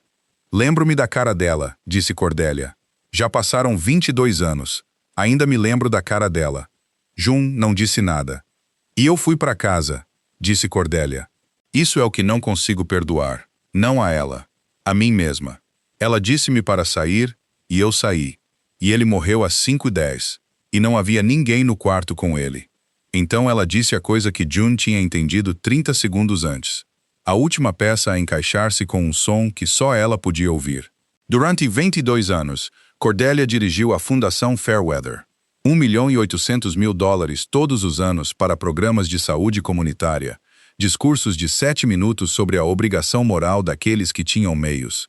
E ela disse, sem vergonha, na voz de quem lê resultados de testes, que ela não o fez por bondade. Fez-o porque o dinheiro era a única coisa no mundo que fazia as pessoas vestidas com aquele uniforme levantarem-se quando ela entrava numa sala. Então ela olhou para June e disse, "Você sabe como é implorar a alguém vestido como você?" A sala ficou em silêncio. Agosto deu um passo em direção à sua mãe, e June estendeu uma mão sem o olhar, e ele parou. E June Holland, 32 anos, de pé no seu uniforme de enfermeira, na sala de jantar da família do seu marido, perto da meia-noite, disse, "Sim." Cordelia piscou. "Quando eu tinha 19 anos, disse June, a minha mãe, os últimos 4 meses, e eu agarrei as mangas das pessoas nos corredores às 3 da manhã e pedi-lhes que tentassem mais uma vez, e eles olharam para mim exatamente da mesma maneira." June disse, "Eu conheço esse olhar precisamente, Sra. Fairweather. Recebi-o antes de aprender a dá-lo, e é por isso que trabalhei no turno da noite durante 10 anos. Você acha que eu estava lá pelo dinheiro? Eu estava lá porque eu era a que ficava na sala." Cordelia Fairweather nada disse. Essa foi a primeira vez em 3 meses, em 40 minutos, em toda esta história. A mulher que sempre possuía uma frase perfeita para cada momento, ficou ali sem uma, e a sua mão procurou o encosto da cadeira, e sentou-se. E naquele exato momento, enquanto todos na sala estavam a observar uma mulher de 63 anos, a sentar-se numa cadeira, June Holland estava a ouvir outra coisa. A máquina atrás dos seus olhos estava a reproduzir os últimos 4 minutos, e tinha parado em 2 lugares. O primeiro foi que Cordelia não tinha dito infecção hospitalar adquirida. Ela tinha usado o seu nome clínico completo corretamente, incluindo a parte que até os médicos muitas vezes encurtavam. O segundo foi que ela tinha dito que aprendeu a ler os números no monitor. E então, ela nomeou uma medida específica, e usou a abreviação exata que apenas profissionais médicos usavam, o nome que não aparecia no ecrã, o nome que uma pessoa aprende apenas ficando ao lado de outros e ouvindo-os dizê-lo milhares de vezes. As famílias dos pacientes não falavam assim. June tinha ficado ao lado de 4.000 famílias em 10 anos, e nenhuma delas tinha falado assim. June não perguntou. Ela olhou para Cordelia Fairweather, sentada na cadeira, com ambas as mãos pousadas no colo, e registrou-a de forma limpa, sem emoção, da maneira que uma enfermeira registra um sintoma que ainda não tem lugar no prontuário. Então deixou-o lá. Levaria mais 14 meses para entender o que tinha acabado de ver. Barrett Shaw chegou às 6 da manhã. Tinha 45 anos, vestia um fato cinzento e colocou 3 pastas na mesa da sala de jantar, da esquerda para a direita. Depois afastou-se e não disse nada. E esse foi o total do seu papel naquela noite. Ninguém foi tocado, ninguém foi ameaçado. Na casa do homem que controlava todo o porto de Nova Orleans, tudo terminou com papel. A primeira pasta pertencia a Theodora. Agosto não a abriu. Empurrou-a pela mesa em direção à sua irmã e disse, "Lê tu mesma." Dentro estavam os registros de acesso impressos do sistema de pessoal do Hospital Geral de Taen. 19 entradas separadas nos registros médicos privados e de tratamento do turno de June Holland entre setembro e novembro. Cada uma ligada a um código de login, e esse código pertencia a uma conta interna do hospital emitida a médicos consultores, e essa conta estava registrada em nome de Theodora Fairweather. "Isto é uma violação direta dos regulamentos federais HIPAA", disse Barrett Shaw. "Você não precisou de fazer nada com a informação. O facto de a ter visto 19 vezes, sem uma razão relacionada com o tratamento, é suficiente." E ele proferiu a frase seguinte com a voz que alguém usaria para ler o boletim meteorológico dizendo, "Não precisamos de chamar ninguém. Só precisamos de a arquivar." Theodora Fairweather olhou para aqueles papéis e compreendeu imediatamente por que era médica e sabia exatamente o que eles significavam. Sabia que significavam uma investigação pelo Conselho de Examinadores Médicos do Estado da Louisiana. E sabia como essa investigação terminaria quando houvesse 19 linhas num registro de acesso. E sabia que a mulher para quem ela tinha passado 3 meses a cavar um buraco não precisava de cavar nada, porque Theodora tinha cavado sozinha, 19 vezes, com as mesmas mãos que tinham segurado um bisturi por 22.000 horas. Mas esse não foi o golpe final.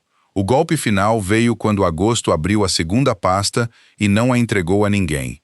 Ele segurou-a nas mãos e disse: "Vou fazer-lhe uma pergunta.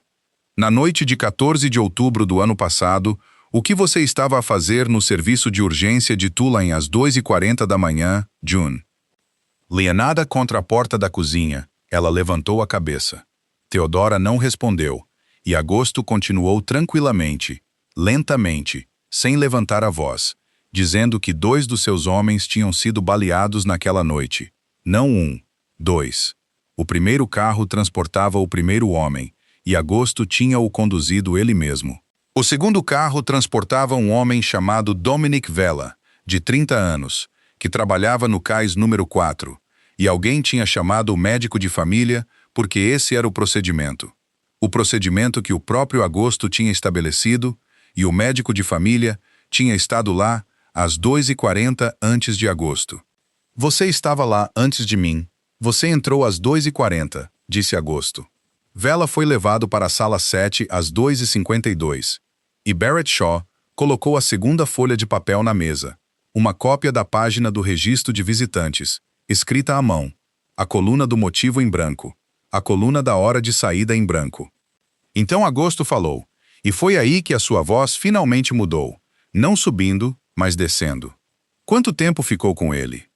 "Eu precisava de o encontrar. Eu não sabia onde você estava. Disseram-me que você também tinha sido baleado, e eu não sabia em que quarto você estava", disse Theodora. "Eu sei que essa é a resposta", disse Agosto. Então ele disse: "Vela morreu às 4h17 sozinho. Você subiu para me procurar, e ele ficou lá. E ele morreu às 4h17, enquanto eu estava no quarto 4 e a pessoa que segurava a minha mão. Então a pessoa que ficou no quarto foi ela." Ele apontou para June sem virar a cabeça. Então ele disse a frase que Theodora Fairweather ouviria novamente dentro da sua mente todas as noites durante muitos anos depois. "Você disse: 'A minha esposa trabalha lá embaixo. O meu homem morreu lá embaixo. Enquanto você subia, ninguém falava.'" O relógio que o seu pai comprara em 1979 tocou 6 vezes. Theodora Fairweather levantou-se e saiu da sala de jantar, e não olhou para ninguém, e não disse uma palavra. E essa foi a última vez que ela passou por aquela porta. Ela ainda tinha o seu diploma. Ela ainda tinha as suas 22.000 horas. Tinha apenas perdido tudo o que aquelas 22.000 horas lhe tinham comprado. A terceira pasta pertencia a Cordélia. A sua autoridade sobre 3 fideicomissos familiares foi transferida com efeito imediato. Ela manteve a sua mesada, manteve a casa em Charleston, manteve tudo o que o dinheiro podia comprar. Ela perdeu exatamente uma coisa, a única coisa que tinha passado 22 anos a adquirir, o poder de fazer com que outras pessoas se levantassem quando ela entrava numa sala. Ela leu o documento cuidadosamente do princípio ao fim, como uma profissional. Então dobrou-o e disse: "Compreendo." E subiu. Ela deixou a propriedade às 9 da manhã seguinte. Não havia pasta para a Prudência. Barrett Shaw entregou-lhe um envelope fino, contendo um aviso de que o seu nome tinha sido removido da lista de beneficiários e um bilhete de avião só de ida para Portland. Prudência pegou-o e olhou para Agosto e começou a dizer: "Agosto, eu disse-te, fui eu que te disse." E então ela esperou. E August Fairweather não disse nada. Ele não a perdoou. E ele não a condenou. E ele não olhou para ela mais de um segundo. Ela virou-se e Prudência Vance ficou ali com o envelope na mão e compreendeu no espaço de cerca de 3 segundos que tinha passado os últimos 3 meses sentada em silêncio àquela mesa, e o preço de permanecer em silêncio não era ser gritada. O preço era este.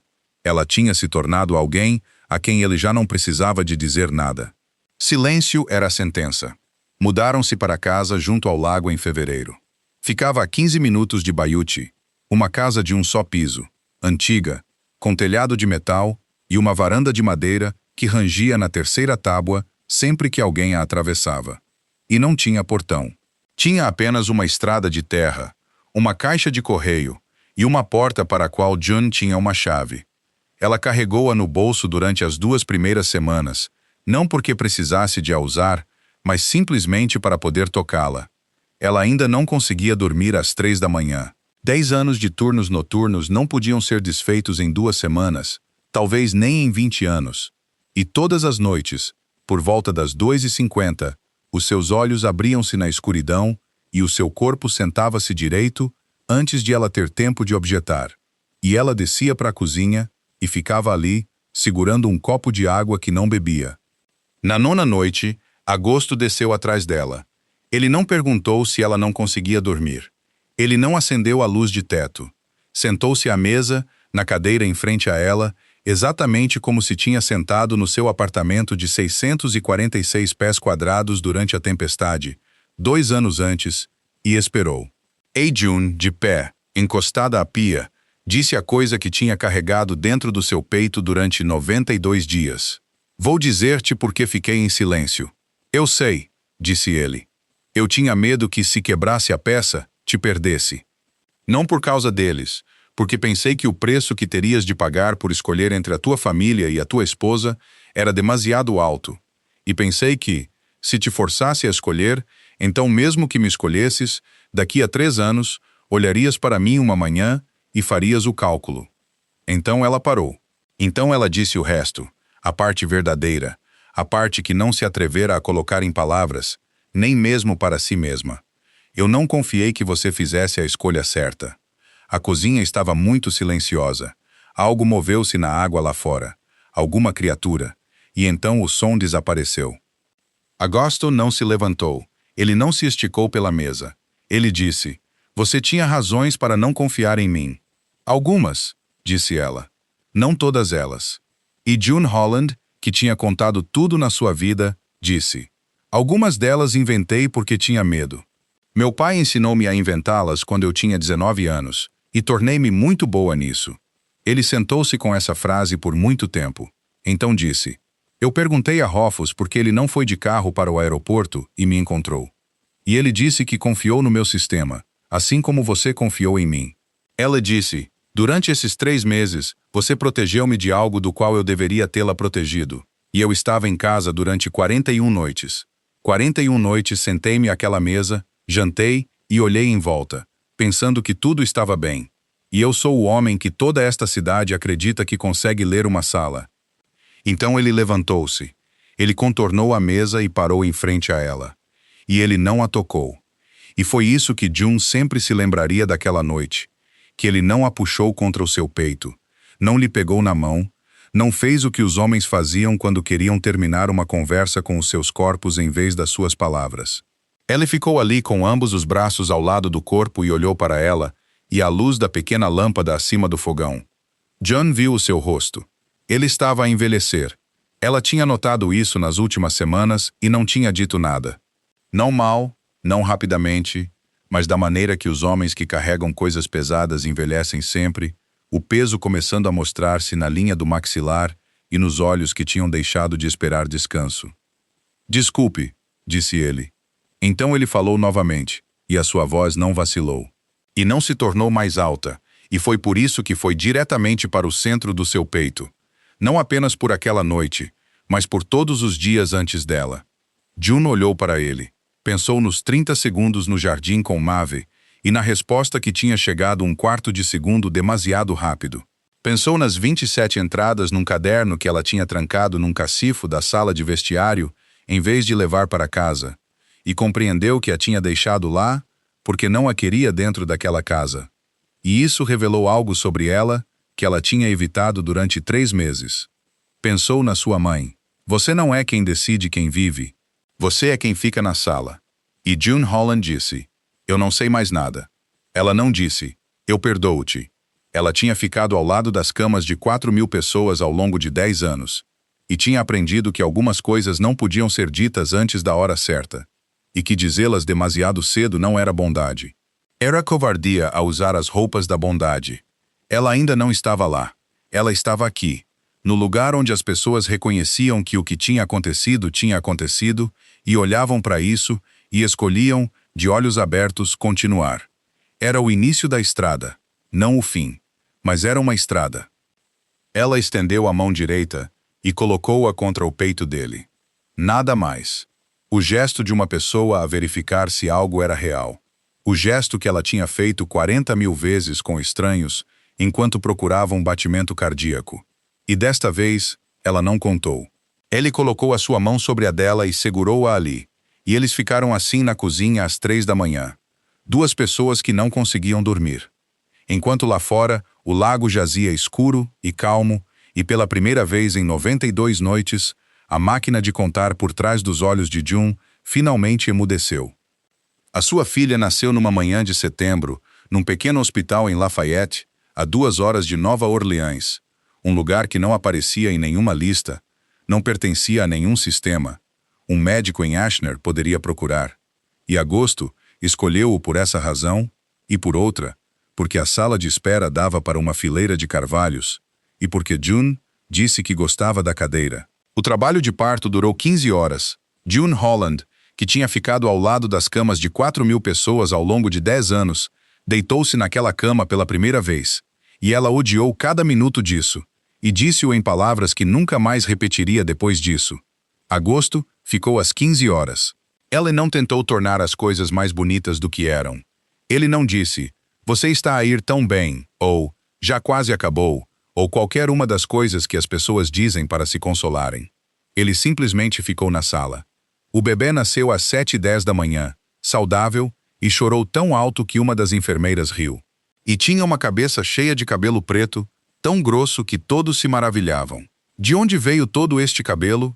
E John, exausta, suada, com a visão turva, ouviu aquelas palavras e pensou que eram as palavras mais finas que alguém alguma vez lhe tinha dito. Agosto segurou a sua filha pela primeira vez, depois de John o ter feito. Ellie não a estendeu. Esperou até que John olhasse para cima e acenasse.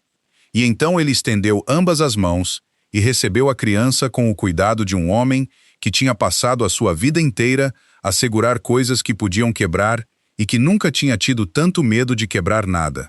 Ele ficou perto da janela com a bebé contra o peito e olhou para o seu rosto durante muito tempo e não disse nada. Então disse, "Ela tem o teu queixo. Ela tem a tua testa", disse June. "Eu tenho uma testa bonita", disse ele. E ela riu. E ela registrou essa risada na parte separada e silenciosa da sua mente, a parte que tinha contado silenciosamente a proporção entre sorrisos genuínos e sorrisos encenados durante 3 meses. E ela registrou que este era real. O nome da bebé era Birdie Moran Holland Fairweather. Moran era o nome da sua mãe. E na certidão de nascimento, Holland veio antes de Fairweather, não porque alguém tivesse lutado por isso, mas porque Agosto foi quem preencheu o formulário e escreveu os nomes nessa ordem sem perguntar. E quando Juno viu, ela não disse nada, e ele também não. Ficou lá em tinta permanente. Foram enviados avisos pelo advogado para 3 moradas separadas. Ninguém foi convidado. Ninguém veio. 1 ano depois, numa tarde de setembro, havia um envelope na caixa de correio ao lado da estrada de terra. Não havia carta. Apenas uma fotografia antiga, as suas bordas gastas, as suas cores amareladas pela idade. Na fotografia, estava uma jovem de cerca de 23 anos, vestindo um uniforme de enfermeira branco, em frente à entrada do Hospital da Caridade em Nova Orleans. Uma pilha de pastas contra o seu peito, o seu cabelo preso na nuca, a rir porque alguém fora do quadro tinha acabado de dizer algo engraçado. June virou-a, caligrafia a tremer, a caligrafia de uma mulher de 64 anos, escrita a caneta esferográfica. Apenas uma linha. "Um dia fui uma de vocês duas, antes de casar com ele." June Holland ficou ao lado da estrada de terra por muito tempo, e tudo se encaixou no seu devido lugar com um som que só ela podia ouvir.